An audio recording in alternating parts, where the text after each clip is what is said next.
하나님께 은혜로운 찬양을 올린 우리 글로리아 중창단에게 다시 한번 격려의 박수 부탁드립니다.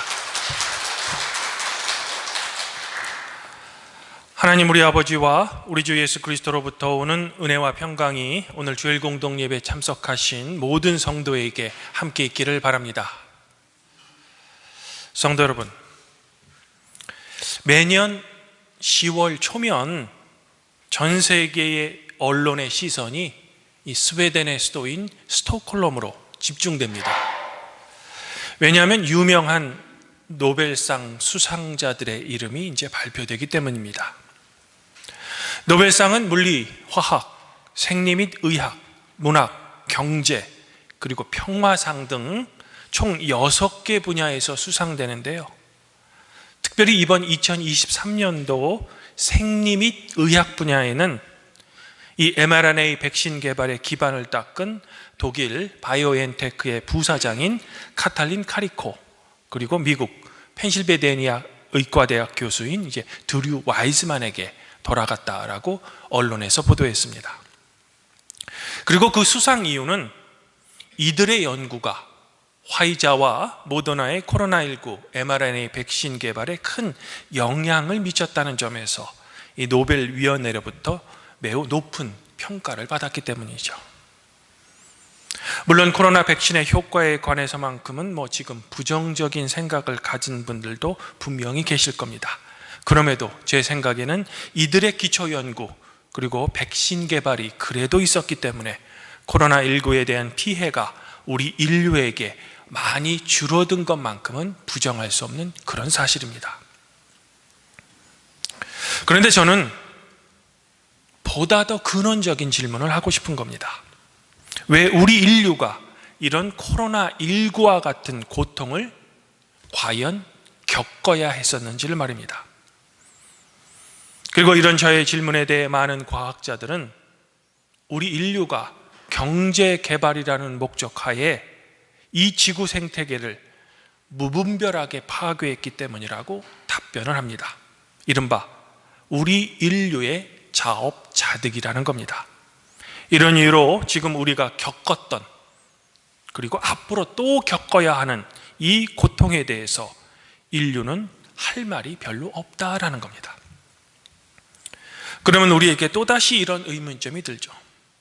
그러면 왜 우리 인류는 왜 이렇게 무분별하게 환경을 파괴하고 또한 생태계를 파괴했던 걸까? 그렇게 할 수 있었던 중심 사상은 과연 무엇일까라는 질문입니다. 이것에 대해 학자들마다 견해는 조금씩 다 다릅니다. 그럼에도 저는 오늘 린 화이트라는 미국의 중세 역사학자가 1967년도에 제시했던 한 가지 주장을 성도 여러분들에게 이제 소개해드리고 싶은 겁니다. 우리가 먼저 알아야 할 점은 이 린 화이트라는 학자는 과학자도 아니고요, 생태학자도 아닙니다. 중세 역사를 전공한 역사학자입니다. 그럼에도 린 화이트는 1967년 세계적인 과학 잡지인 사이언스지에 생태계 위기의 역사적 기원이라는 아주 유명한 논문을 투고합니다. 그는 이 논문에서 생태계 파괴의 주범은 바로 인간 중심적인 진보 사상에 있고요, 이런 인간 중심적 세계관의 주범은 다름이 아니라 우리 기독교의 창조 신앙에 있다라고 고발합니다. 그래서 심지어는 우리 기독교는 반생태적인 종교이고 오늘날 우리가 겪는 이 환경 위기를 극복하기 위해서는 기독교 대신에 다른 종교에서 그 대안을 찾아야 한다라고까지 그는 주장했던 겁니다. 물론 린 화이트의 이러한 주장에 대해 많은 기독교 학자들은 동의하지 않습니다. 예를 들면 기독교 윤리학자였던 유진 글로브는 환경 파괴의 주범은 기독교가 아니고 땅을 정복하라, 모든 생물을 다스리라라는 창세기 1장 28절의 말씀을 잘못 해석했던 우리 인간에게 있지, 그 잘못이 기독교라는 그 종교 자체에 있는 것은 아니다라고 주장했습니다. 우리 그리스도인들이 언뜻 듣기에는 역사학자인 린 화이트의 주장보다는 이 유진 글로브의 해석이 더 설득력 있어 보입니다. 하지만 그것은 어디까지나 우리 기독교적인 입장에서 판단했을 때 그렇다라는 겁니다.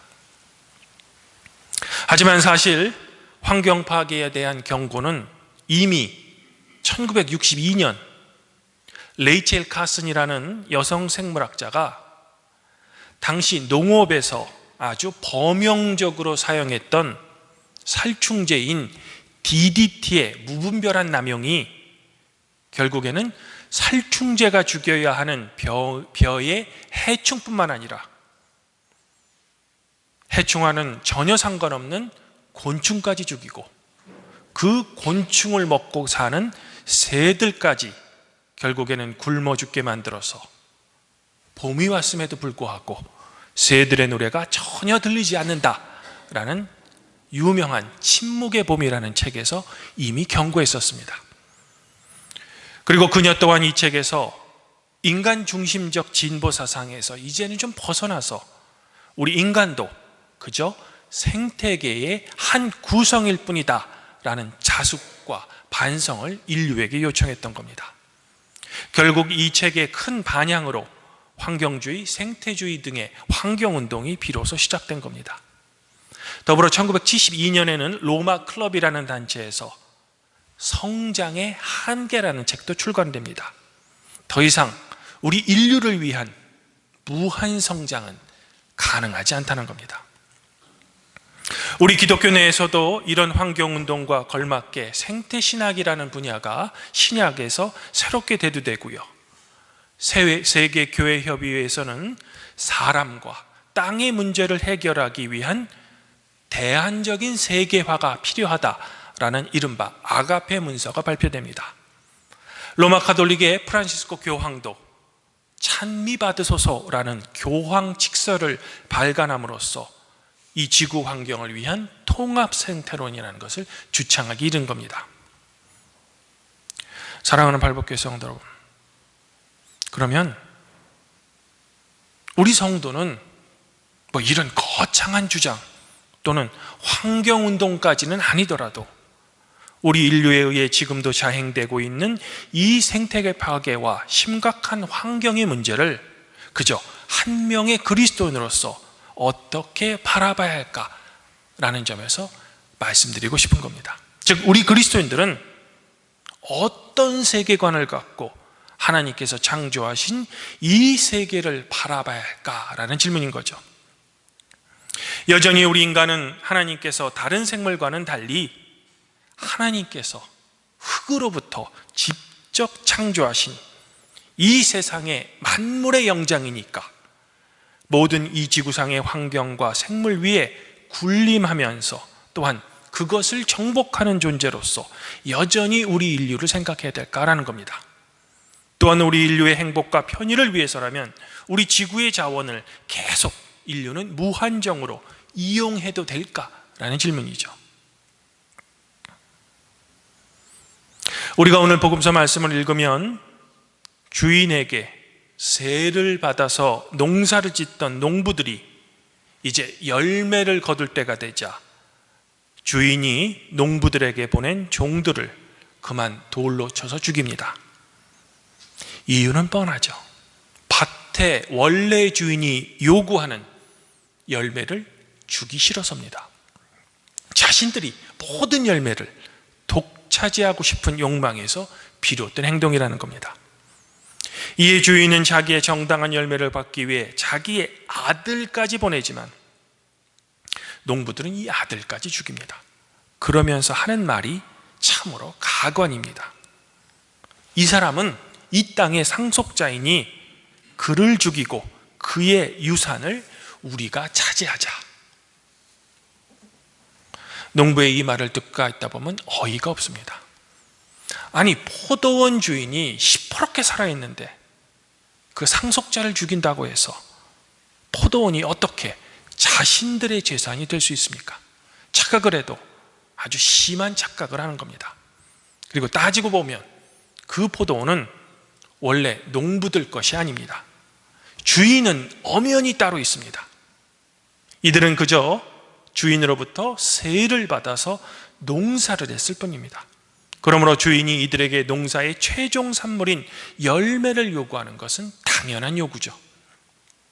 그럼에도 포도원의 세를 받아 농사하던 농부들은 이제는 그 포도원이 자신들의 것인 양 아주 심한 착각을 합니다.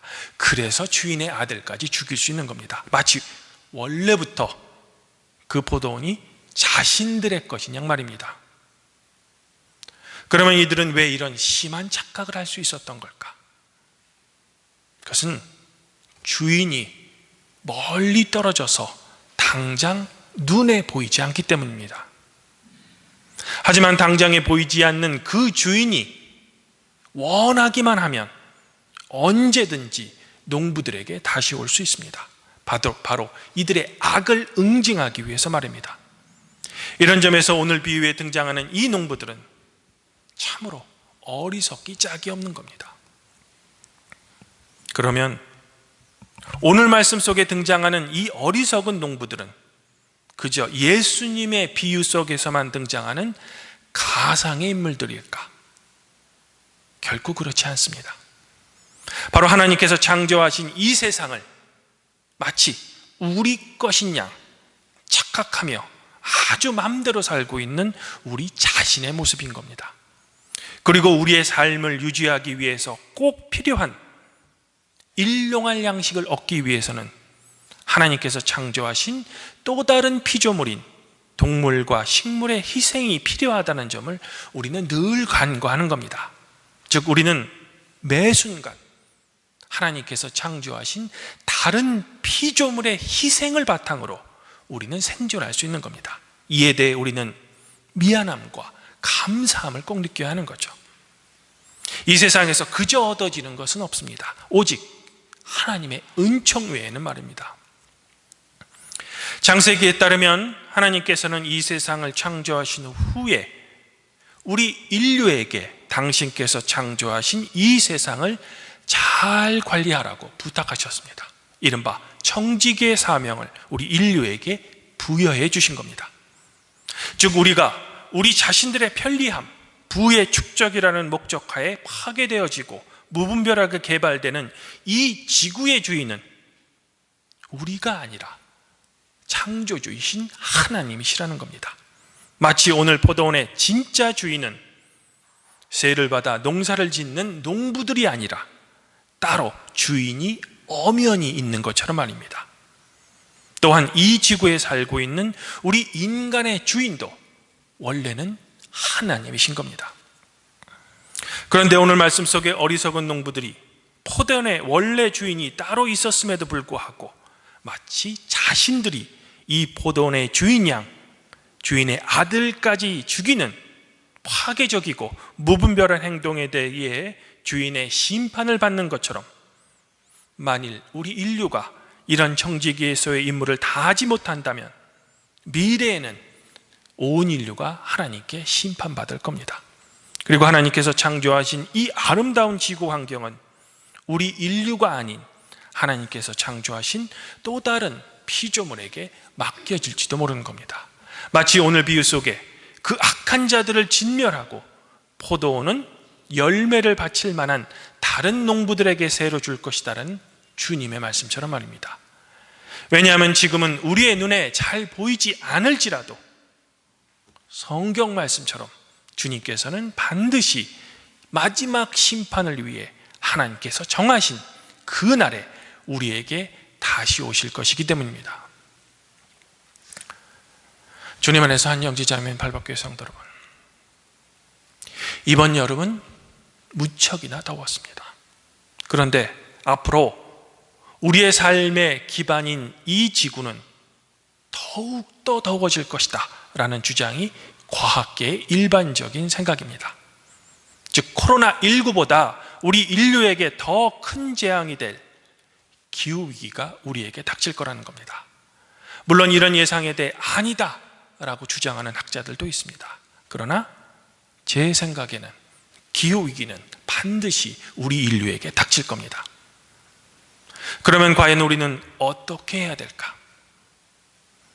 우리는 우리 자신뿐만 아니라 우리 믿음의 공동체인 이 교회, 그리고 우리가 살고 있는 이 지구 환경의 진정한 주인은 바로 우리가 아니라 하나님이시라는 것을 결코 잊어서는 안 됩니다.